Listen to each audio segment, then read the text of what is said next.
Welcome to Courageous Conversations with Lionheart Coaching Co., where we talk about the hard parts of our journey and the courage it can sometimes take to find our way back to ourselves. I'm your host, Mandie Woodard, and in this episode, I'm going to share with you how I have used energy work to heal myself and what that even means. I'm also going to share with you a tool I love called human design and how that can potentially help you in your journey of self-discovery. Because that's what this is all about. Healing and discovering the real you. So let's get started.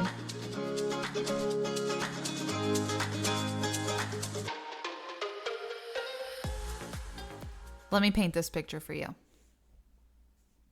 Hello, by the way. You wake up to an alarm that is buzzing in your ear. Ugh. Roll out of bed after several snoozes. Oh God, now we're going to be late. So you go yell, "Kids, get up." Now everyone is rushing, throwing things in bags. You're forgetting stuff. Tension is high. Everyone's on edge. Is this a typical morning for you ever? Okay, you go to work. Not super happy to be there, but it pays the bills. You come home, make dinner. Kids are fighting. Things are hectic. You just need peace. You're craving it. You know that you need it, but you're not getting it. Finally, the day ends. Everyone is asleep. You stay up scrolling and catching up because you finally have a minute to yourself. Next thing you know, it's 1 a.m. Now you got to get to bed because you already know you're not going to get enough sleep, but here we are. Then we rinse and repeat. Same thing happens the next day. Does any of this sound familiar for you? I just described to you something that was very close to my life. I worked from home though, that was the only difference. And I did half love my job, but it was also very taxing. And I had a toddler at home with me, and trying to accomplish what was needed at the same time as taking care of him felt like, oh my gosh, I thought I was gonna have a nervous breakdown, honestly. I never had moments to myself. I never had time to even ask what it was that I wanted. And there was definitely no room for me to truly be myself because I had to be a mom and I had to be a wife and I had to be a business owner. All these are roles that I love for sure, but there was so much missing. And I wanted to paint that picture because I feel like it is very common. We slip into our roles that we do love. I love being a mom. I love being a wife. I love owning a business. But when you're only ever giving yourself to those things and you're not taking care of yourself outside of those, well, that's when you start to be impacted. In hindsight, I can see that now. I can see where it was affecting my family and my relationships. I can see how I was on autopilot and I was a ticking time bomb. And something I really want to add here is that even though I'm a wife and a mom sharing my perspective, I want to be very clear that men can also have the same feeling as fathers and husbands, friends. It's really not just women who have this. And I'm really super passionate about that too, making sure that men know that. So we'll dive in more to that. And then what happened for me was baby number 3 came along. And oh my gosh, what a beautiful, amazing experience having her. But at the same time, here we go. It's one more thing. And I hadn't been taking care of myself. I ended up having postpartum depression pretty bad with her. And I'd had anxiety and panic attacks in my life, but it was different. And I have to say this. I never went to a doctor. I thought for sure I would be committed or prescribed a ton of meds. I was so scared of the outcome. And I never did go. But I did see a counselor that I really loved, and she helped me a ton. So I wanted to take a moment to say this, because if you are experiencing this, please reach out to someone. Please don't let the fear of what they're going to say to you keep you from getting help, because Sitting trying to take care of it yourself is not the answer either. But what I've learned since that time, and even before that, is that I needed to heal myself. I needed to really go on that path of self-discovery. And what I didn't know, that I know now, and why I'm sharing this, is that there is more than one way to do that. Because back then, I thought it meant sitting with a therapist or taking a prescribed medication. And by the way, I really want to highlight this. I am not against medicine. I think that modern medicine is very beautiful and has its role. I just want people to know that there are other solutions. There are other paths to healing. And that's what we're going to talk about today, is the path that I took. And your path may look completely different than mine. In fact, I'm going to guarantee you that your path looks completely different than mine. But when we share our stories, like I am now, not only is it healing for me, it might help you to close the gaps. You might hear something and you're like, that's what's missing. So energy healing is one of the many modalities that a practitioner or a person can turn to. And it's one that has been incredibly powerful for me in my life. And now, I feel so blessed to say this, my clients' lives too.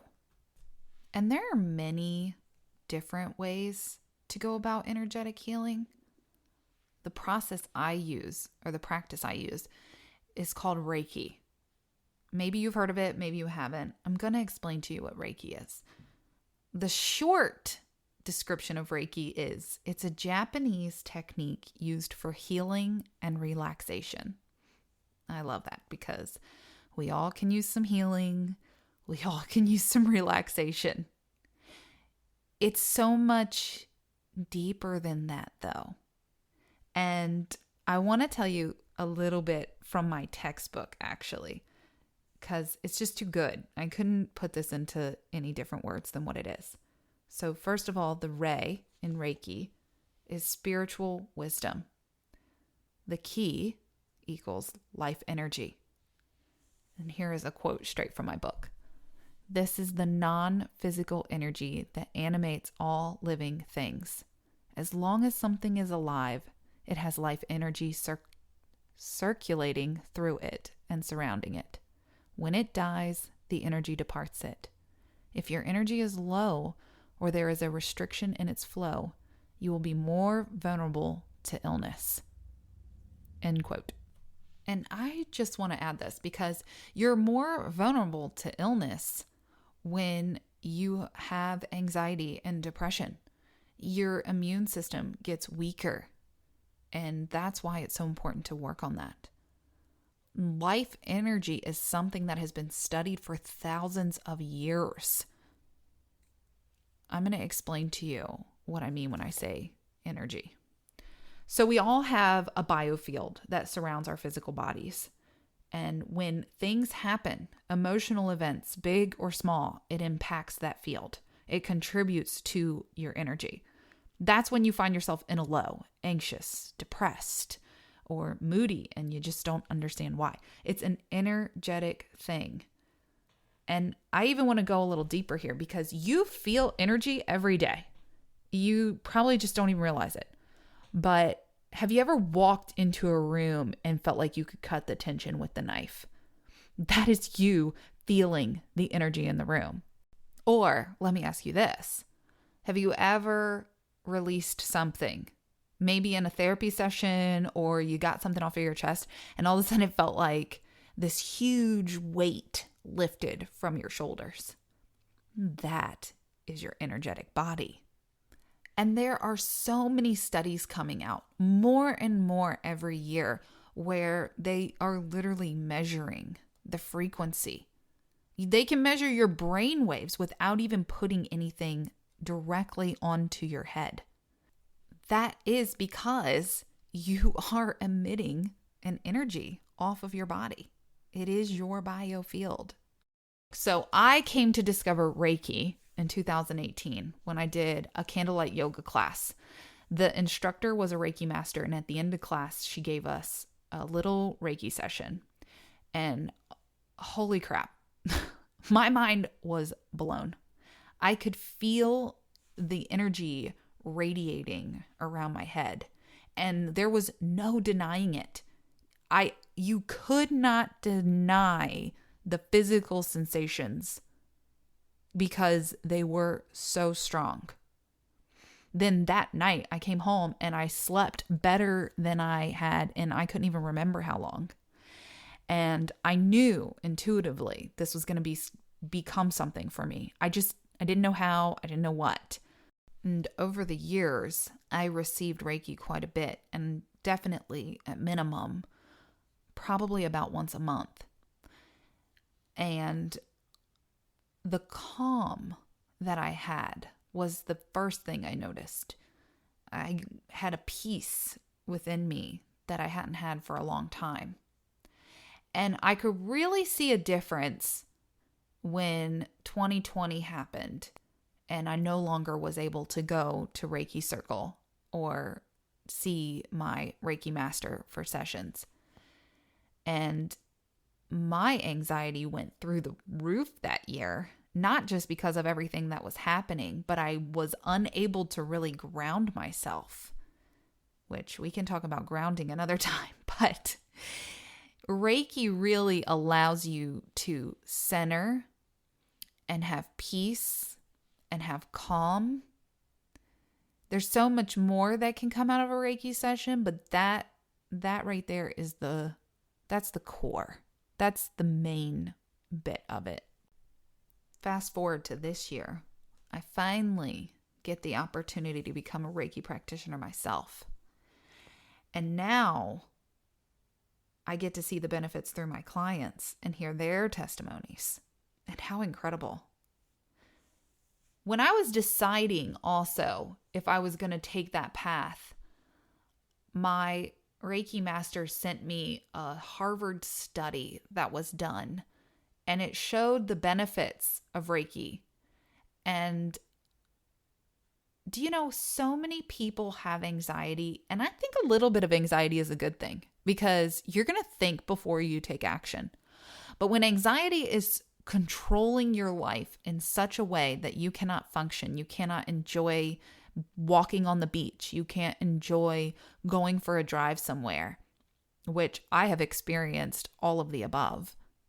It has controlled my life so much to that level. But to read this study and see that it had the potential of reducing anxiety by 60%, I knew I had to do it for my own health, for my own energetic well-being, for my family's well-being. And I want to be clear, I don't want to say this is a cure-all. I'm sure I'm going to have to put a little blurb here. Make sure that you seek help if you are feeling anxious or depressed. See a mental health care practitioner. But I do believe that when you heal your energetic body, you can get yourself to a more peaceful place. And things don't knock you all the way over the way they would have previously. And that can happen through not just Reiki, but also meditation. I just see Reiki energy work as a whole nother level. It's like we're in a whole different ball game than meditation. And meditation is powerful. I actually went and learned transcendental meditation in 2017. And the way that instructor described to me what can happen when you meditate daily is very similar to Reiki as well. And what he said was, it's almost like you put this bubble around yourself. And when an arrow comes flying at you, instead of going straight to the gut and knocking you over, your bubble kind of absorbs it. And you have a moment to think and to respond instead of reacting and going into fight or flight. I know for a fact that I have spent a majority of my life with my brain in fight or flight mode. And that was my biggest issue when it came to anxiety and managing my relationships and how I responded to things that came up for me. I was immediately in fight mode. So getting this work done or finding a way to become attuned to do it for yourself. Doesn't mean that nothing bad is ever going to happen to you now. It doesn't mean that you're not going to still have moments of anxiousness. It's not a cure-all. However, the way you respond will change. And I can tell you that my brain does not jump to fight or flight mode the way that it used to. And it really only happens anymore for me if I haven't been taking care of myself. If I'm not doing Reiki on myself, or I'm not eating properly, or taking supplements, all the things that I know my body needs to be at its best. The other thing about Reiki is that when you are receiving or even just giving Reiki to yourself, things can come up for you in a way that allows you to process it. So that energetic nick that you had, I guess we could say, if you have a wound, then you're able to heal that in a deeper way. And a lot of times people will just go to therapy for years and years and years and don't stop going to therapy. That's not what I'm saying. But if you're going and it's been 10 years and you're not seeing results, you're still miserable, keep going to therapy, but let's add something else in. Let's think outside of the box. Let's try something different. And that's where Reiki can be so powerful.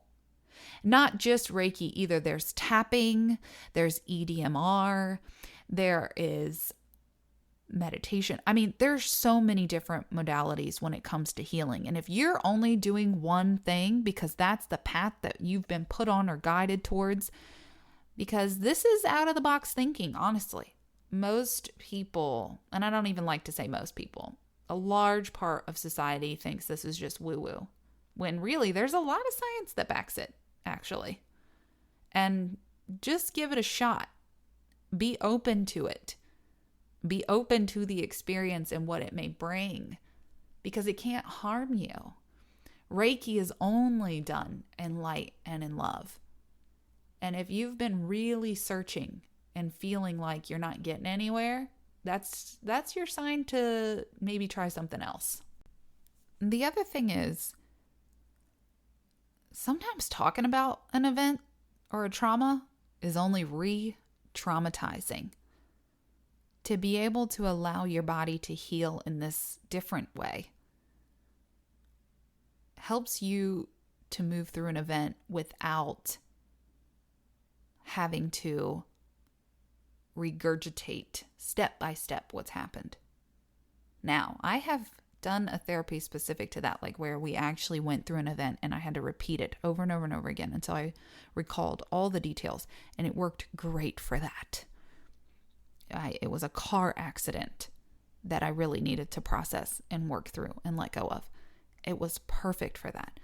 But that we don't always want to do that. And that's where this energy healing can be so powerful. Now I'm going to shift gears a little bit because I want to start talking about human design. I wanted to introduce this tool to you because it's something I reference quite a bit, and I'm sure I'm going to talk about it with my guests. I'm going to talk about my human design. So I wanted to kind of lay out the framework for you so that you know what I'm talking about. So what is human design, and how does it tie into energy? The simple answer is human design shows you a map of your own nature and provides you with simple tools for making decisions, which then eliminates resistance in your life. It's an opportunity to discover yourself and begin to understand and accept who you are. How could that be? Okay, so this is what happens. We take your birth time, your birth date, and the location, and put it in to what the website I use is mybodygraph.com. And then you're going to get this chart, and it'll show you what your type is. You'll learn what your strategy for making decisions, your profile lines. Profile lines are the roles you play.